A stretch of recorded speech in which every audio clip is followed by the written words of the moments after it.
Hai guys, welcome to my channel. Nah, di video kali ini gue mau menginformasikan kalian soal Ausbildung jadi asisten dokter gigi. Tapi di video kali ini bukan gue nih yang mau nyampein informasi ini ke kalian, melainkan temen gue namanya Yanti. Dia tinggal di Hamburg dan dia lagi ngikutin Ausbildung jadi asisten dokter gigi. Jadi gue minta tolong sama dia untuk ngisi materi ini, untuk ngejelasin ke kalian seluk-beluk soal Ausbildung jadi asisten dokter gigi. Nah yaudah guys, daripada berlama-lama, jadi sekarang gue bakalan kasih video ini buat kalian. Halo, welcome to Laura's Vlog. Kali ini Kak Rora bakal tandem sama aku buat ngejelasin Ausbildung yang aku lakuin sekarang. Kenalan diri dulu.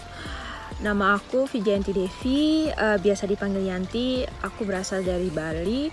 Aku kenal Kak Rora waktu kita kuliah di Universitas Pajajaran. Kak Rora itu adalah kakak tingkat aku setahun. Ya, aku sekarang tinggal di Hamburg, kota Hamburg. Udah jalan ke tahun keempat. Ya, jadi awalnya aku au pair dulu selama setahun. Abis itu ikutin intensif sprachkurs selama kurang lebih setahun. Terus dari Agustus 2018 sampai sekarang itu ngikutin Ausbildung. Aku lagi ngelakuin Ausbildung Can Arzthelferin atau Can Mediziner Fachangestellte yang biasa disingkat ZFA, yang dimana program ini sebenarnya bisa dijalani selama 3 tahun dan bisa juga percepatan atau perpendekan waktu dari 6 bulan sampai setahun. Jadi ceritanya kenapa aku bisa dapat Ausbildung ini atau kena Ausbildung ini, awalnya aku bingung kan karena visum udah mau habis Agustus akhir. Sementara pengumuman uni itu awal Agustus atau Agustus tengah, aku lupa. Terus aku harus cari cara bagaimana bisa perpanjang visum. Akhirnya cari-cari info Ausbildung, jadi semuanya aku apply kayak Altenpflegerin, terus Krankenschwester, terus logistik aku juga pernah di Rossmann, di Edeka. Terus nemu Ausbildung Can Arzthelferin. Apa nih gitu. Terus ternyata kerja di dokter gigi. Ya udah, akhirnya apply. Mereka, aku nggak tahu ya ini dari praksis aku sendiri atau dokter gigi aku sendiri. Jadi setiap praksis atau setiap dokter gigi itu beda-beda syaratnya. Tapi buat dokter gigi aku sendiri dan di Hamburg itu kalian perlu nyiapin CV. Itu udah modal utama kalian buat lamaran. Terus yang kedua kayak surat motivasi kenapa kamu tertarik Ausbildung ini, atau ya pokoknya kenalin diri juga di surat motivasi. Terus sama ijazah terakhir kamu dan sertifikat bahasa kamu juga. Kayak gitu. Jadi ada 4 dokumen penting yang kalian harus siapin sebelum kalian ngelamar di bidang ini. Itu dari dokter gigi aku ya, karena aku bilang lagi di setiap dokter gigi atau setiap praksis itu kayak syarat dan ketentuannya itu beda-beda. Apalagi di beda Bundesland. Aku nggak tahu di mana, tapi yang aku ceritain itu yang aku alamin. Bahasa yang aku ajuin itu C1 karena aku kan udah setahun ikut intensif sprachkurs sampai C1. Jadi aku ngajuin pakai C1. Terus sebenarnya nggak ada sih ketentuan bahasa di praktek aku, selagi kamu bisa berinteraksi dengan orang, terus pasien juga kamu ramah, terus kamu ngerti apa yang dokter gigi kamu suruh, itu kayaknya sih aman-aman aja gitu ya. Terus udah tuh lamaran. Habis itu besoknya atau seminggu lagi terus ditelepon kan, ya mau nggak buat probetak, jadi kayak buat cobain sehari gimana sih kerja. Terus ya udah datang ke sana, terus praktek kerja. Oh ya, pertama diwawancara dulu. Jadi datang diwawancara dulu.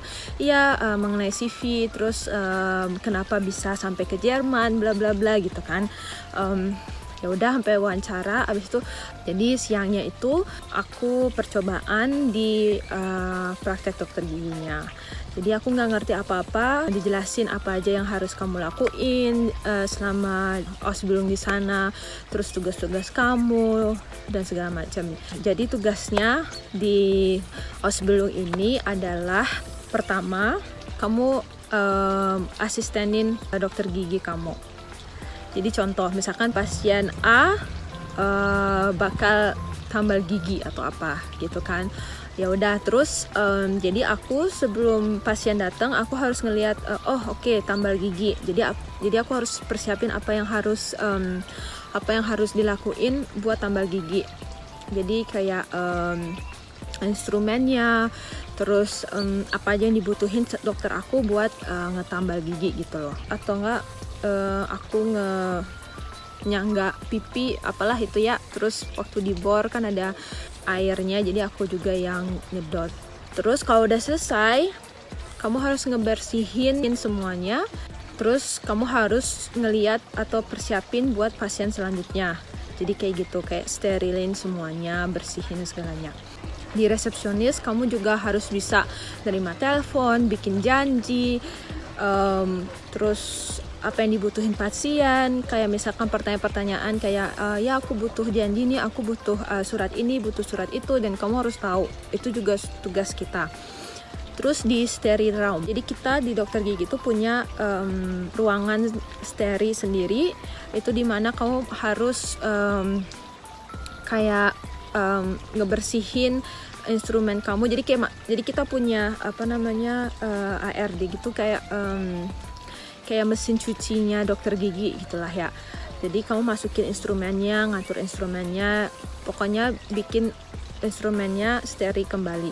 Terus ada juga kayak misalkan bikin gips dari cetakan gigi kita, itu kita juga yang nyetak. Pokoknya seru deh. Itu juga kita yang nyetak. Ya, beda lagi ya, tiap praksis itu beda-beda. Tapi kalau di praksis aku ada laboratorium gitu buat nyetak gigi, jadi buat jadiin gips dan segala macam itu kita boleh ngelakuin itu.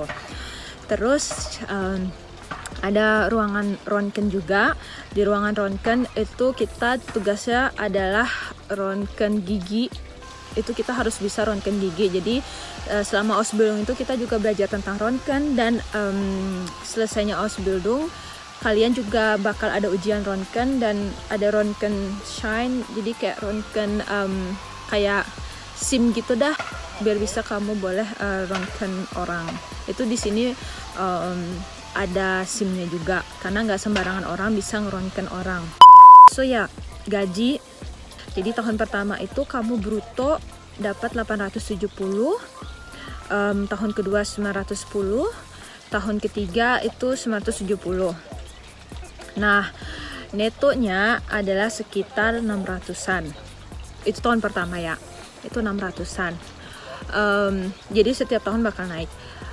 Nah, cukup atau enggaknya 600 itu adalah tergantung bagaimana kalian menghandle uang kalian sendiri. Kalau menurut aku sendiri, aku cukup, bisa buat makan, bisa buat ya jalan-jalan ke bioskop atau buat makan di luar, itu menurut aku cukup. Jadi tergantung gimana sih kalian handle uang dan gimana gaya hidup kalian gitu aja. Sebenarnya mau dibilang apa ya, segitu tuh sebenarnya sedikit kalau aku bilang ya, karena kalian harus bayar rumah, bayar listrik, bayar internet, bayar air, bayar ini itu dan segala macam ya. Kalau misalkan kalian pinter ngitung uang, ngirit atau masak sendiri, karena aku selalu masak sendiri, jadi lumayan lah uangnya bisa buat makan, jadi berkecukupan lah. Apalagi kesulitan yang aku alamin selama di Ausbildung, balik lagi ya, bahasa. Tapi kalau kamu bisa berinteraksi dengan orang, ramah, terus banyak nih biasanya kakek nenek selalu aja banyak ngobrol kan. Jadi kalau kamu bisa berinteraksi atau apa, dokter kamu suka, top. Jadi ya nggak usah banyak bicara, nggak usah apa, yang penting kamu tunjukin interest kamu ke mereka, terus ramah, terus yang kalau kamu emang, maksudnya aku juga banyak kok salah-salah bahasa atau apa ya, bahasa yang aku bilang. Makanya sebelumnya kalian harus mantepin dulu bahasa kalian sebelum ngelakuin Ausbildung, karena ini perlu banget di sekolah. Banyak kata-kata atau bahasa yang kamu nggak ketemuin sehari-hari dan itu harus belajar di sekolah. Jadi ya banyak manfaatnya kalau kalian udah sprachkurs atau sebelumnya mantengin bahasa kalian kayak gitu. Terus apalagi palingan kamu harus kayak cepet mikir. Kayak awal-awal aku juga nggak bisa kayak cepet mikir ya. Kamu kerjanya tuh harus bener-bener cak kayak kayak kamu harus ini, harus itu, harus ini, harus itu. Kamu harus persiapin A, terus harus ngetik apa yang dokter bilang. Ya kamu itu penting karena kamu harus ngetik apa yang dokter bilang kalau misalkan lagi ngobrol sama pasien, itu juga penting. Jadi kamu harus lakuin itu. Terus kamu harus ngelakuin tagihan, posisi apa yang harus kamu buat di tagihan atau apapun. Dan biasanya juga kalau kita juga harus kasih janji juga ke buat pasien. Jadi kayak timing kamu kerja itu benar-benar cepet gitu, nggak lambat. Itu sih awal-awal aku susah karena kayak wow, kalau kamu nggak ngerti kayak aku harus ngelakuin apa yang pertama, terus yang kedua kayak gimana, segala macam. Jadi kamu benar-benar harus bisa mikir cepet. Itu sih yang aku awal-awal jadi kesulitan. Tapi kalau kamu udah ngerti step by step apa nih selanjutnya atau apa, itu kamu pasti cepet lah kerjanya, atau itu nggak jadi kesulitan lagi buat kalian.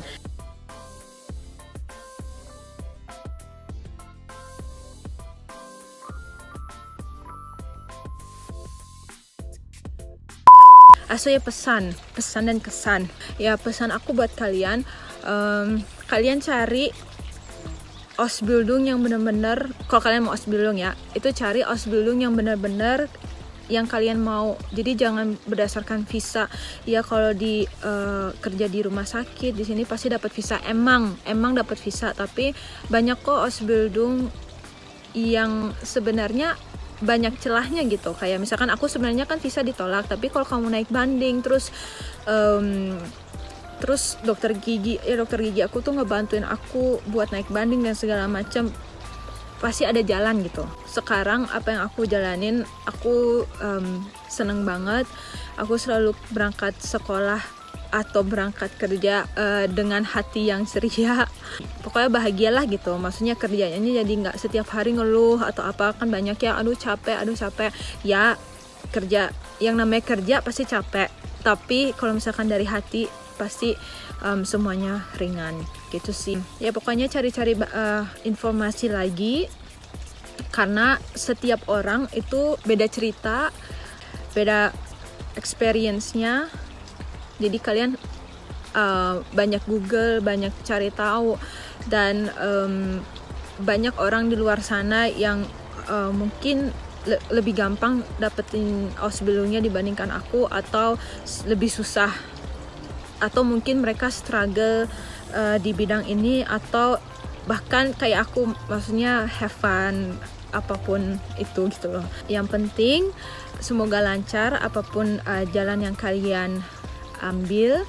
Dan ya mungkin awal-awal kalian, apapun Ausbildung itu, apapun apa yang kalian lakuin sekarang, awal-awal pasti yang namanya hal baru sulit, atau aduh capek nih, aduh mau keluar aja, aduh malesin, aduh di sekolah aku nggak bisa, atau apa ya. Yang namanya hal baru itu pasti sulit. Itu yang pertama. Jangan mudah menyerah, karena kalau kamu di Jerman terus nggak berani berjuang, jangan sampai deh gitu. Karena di sini itu kamu harus berjuang benar-benar dari A sampai Z.